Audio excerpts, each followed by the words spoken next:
¿Escuchaste hablar de Jesús de Nazaret? Probablemente sabes que fue un maestro famoso y que sus palabras más conocidas han forjado la vida de miles de millones de personas a través de la historia. Ama a tu prójimo como a ti mismo. Haz a los demás lo que quieres que hagan contigo.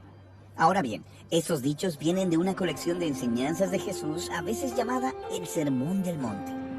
Solo tiene 3 capítulos, pero sus ideas e imágenes han permanecido a través del tiempo. Ustedes son la sal de la tierra.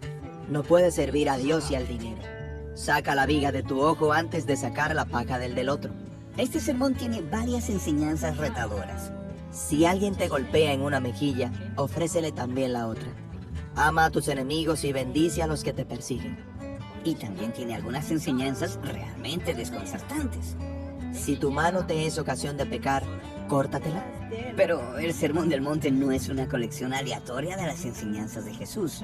Han sido organizadas de una manera hermosa para que sea más fácil recordarlas y meditar en ellas. El sermón consta de 3 partes principales. La parte central tiene 3 partes y luego cada una de esas partes centrales tiene a su vez 3 partes. ¡Wow! Este sermón sí que ha sido diseñado con mucho cuidado. Así es, y justo en el centro del centro está la famosa oración que Jesús enseñó a sus seguidores. Padre nuestro que estás en el cielo, que tu nombre sea tratado como santo. Que venga tu reino, que se haga tu voluntad en la tierra como en el cielo. ¿Qué significa eso de que el reino de Dios venga a la tierra? Bueno, tenemos que recordar que Jesús era judío y que creció meditando en la Biblia hebrea, las sagradas escrituras de Israel, y que éstas contaban la historia de Dios y de toda la humanidad. Sobre cómo Dios creó un mundo ordenado y designó a los humanos para que lo gobernaran en su nombre. Cuando los humanos gobiernan con el amor y la sabiduría de Dios, y cuando la justicia y la paz prevalecen y hay suficientes recursos para todos, el reino y la voluntad de Dios se hace realidad aquí en la tierra como en el cielo. Nada fácil. Los humanos se rebelan incesantemente y edifican sus propios reinos según su propia sabiduría. Así que Dios escogió una familia, los israelitas, y les ofreció su sabiduría. Se llamaba la Torá, que en hebreo significa la enseñanza.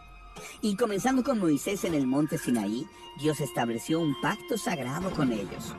¿Y por qué eligió solo una familia? Bueno, la meta era que los israelitas fueran transformados por la sabiduría de Dios de tal manera que pudieran representar el reino de Dios ante todas las naciones. Pero en los tiempos de Jesús, el reino de Dios no se podía ver en ningún lado. De hecho, Israel estaba siendo oprimido por los romanos. ¿Y qué pasó? ¿Por qué no llegaba el reino de Dios? Bueno, muchos líderes religiosos, como los escribas y los fariseos, pensaban que no llegaba porque Israel no estaba siendo suficientemente fiel a la Torá.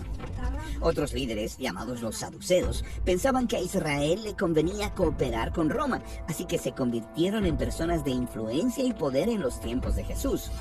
Otros se fueron a los montes para convertirse en luchadores para ser libres de Roma. Eran conocidos como los celotes.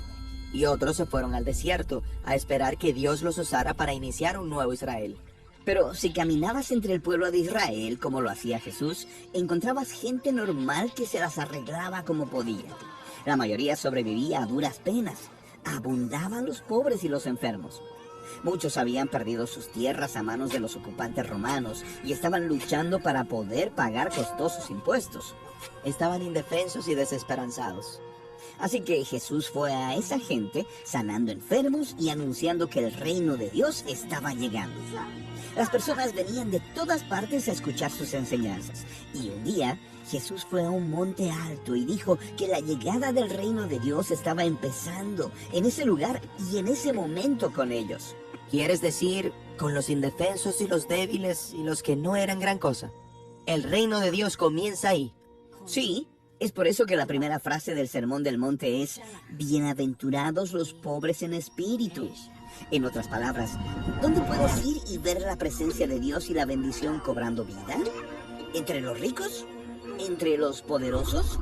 No, dice Jesús. Mira donde hay gente pobre, a las personas que se sienten aplastadas y destruidas. El reino de Dios empieza entre ellos.